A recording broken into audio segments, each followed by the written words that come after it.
Assalamualaikum warahmatullahi wabarakatuh. Allah Subhanahu wa taala berfirman dalam surat Al-Baqarah ayat 143.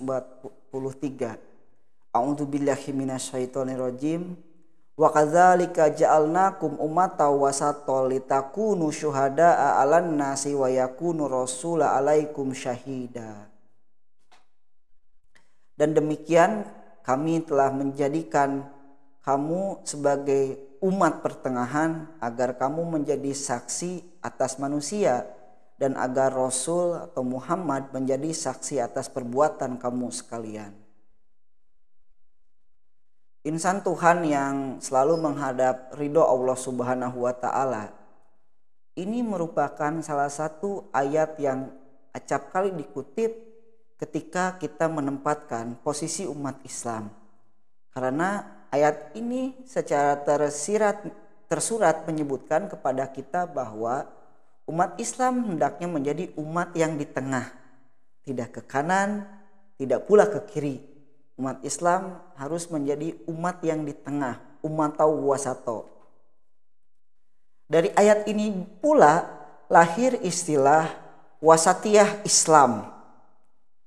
Nah, yang mana sekarang Islam wasatiyah atau wasatiyatul Islam dimaknai dengan corak pemahaman dan praksis Islam yang selalu mengusahakan dirinya ada di tengah-tengah. Islam wasatiyah juga dimaknai oleh para ulama Islam sebagai suatu metode atau sebuah pendekatan dalam mengkontekstualisasikan Islam di tengah tantangan zaman yang kian berubah. Pemahaman dan praksis akan Islam wasatiyah ini sangat diharapkan agar umat Islam menjadi atau berperilaku adil terhadap segala fenomena yang ada. Kata wasatiyah atau kata wasat berasal dari bahasa Arab tentu saja, yang secara letterlock bisa kita artikan sebagai penengah, bisa kita artikan sebagai perantara antara dua jarak yang berbeda, atau bisa juga kita artikan sebagai sesuatu yang ada di titik pusat, begitu titik sentral kata wasat itu. Nah, kata wasat ini juga kita serap ke dalam bahasa Indonesia yang berarti wasit begitu. Dalam sebuah pertandingan sepak bola misalkan, wasit merupakan orang yang bertugas untuk menengahi sebuah jalannya pertandingan. Kata wasat sebetulnya atau umat Islam yang melekat dengan kata wasatiyah Islam, diharapkan juga selalu menjadi penengah atau selalu menjadi titik sentral terhadap fenomena yang berkembang dan bergejolak di masyarakat. Wasatiyat Islam ini kalau kita melihat kontekstualisasinya pada Islam Indonesia begitu, bisa kita lihat dari tiga ciri utama.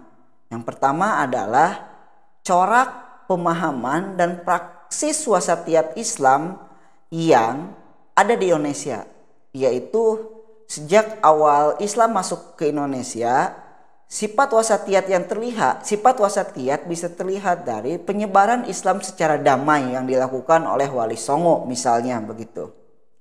Islam sebagaimana kita bisa baca dari narasi-narasi sejarah dengan mengarus utamakan wasatiyat ini dapat diterima di berbagai lapisan masyarakat. Yang kedua, wasatiyat Islam yang dikontekstualisasikan oleh umat Islam saat ini adalah bagaimana mereka bisa beradaptasi bahkan berakulturasi dengan budaya begitu. Misalnya, Wali Songo mengajarkan kepada kita bagaimana agar Islam bisa berakulturasi dengan nilai-nilai budaya Jawa.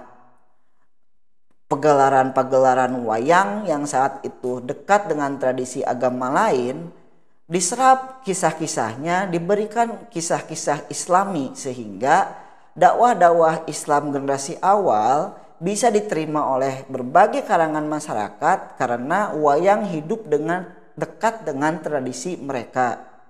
Yang ketiga, masyarakat Wasatiyat Islam dalam konteks masyarakat Indonesia adalah hadirnya organisasi-organisasi masyarakat sipil berbasis Islam yang memberikan bukti nyata bagaimana mereka menghadirkan Islam di tengah negara Indonesia ini. Untuk menyebut contoh misalnya Muhammadiyah dan NU, dengan berprinsip pada wasatiyat Islam ini, mereka membangun komunikasi dengan umat agama lain, mereka membangun komunikasi dengan saudara sesama Islam, bahkan mereka karena keberadaannya sangat dirasakan oleh masyarakat, bisa mendirikan lembaga-lembaga zakat, bisa mendirikan lembaga-lembaga pendidikan melalui sekolah dan pesantren, mendirikan lembaga kesehatan melalui rumah sakit, dan mendirikan lembaga-lembaga sosial melalui rumah panti jompo dan rumah bagi anak-anak yatim. Nah, Islam wasatiyat inilah yang harus senantiasa kita jaga dan kita wujudkan sehingga Islam yang penuh rahmatan lil alamin bisa terus berada di tengah-tengah dan bisa diterima oleh segenap masyarakat Indonesia. Demikian, billahi taufiq wal hidayah, nun wal qalami wa ma yasturun. Wassalamualaikum warahmatullahi wabarakatuh.